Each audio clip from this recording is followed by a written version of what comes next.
Brate, malo dok se baterija ne sprada. Bacam freestyle, to je bacio sam ga još malo prelo.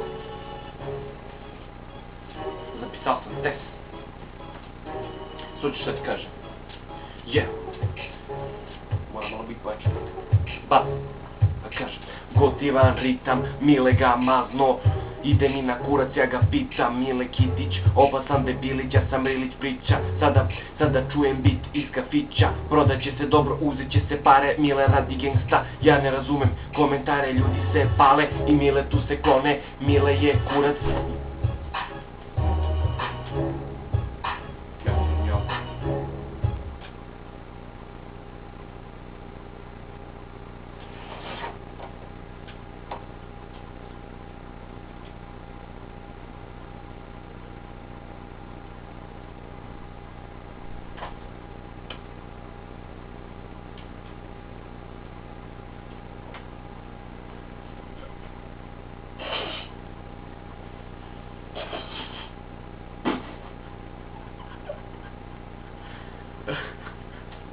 Ej.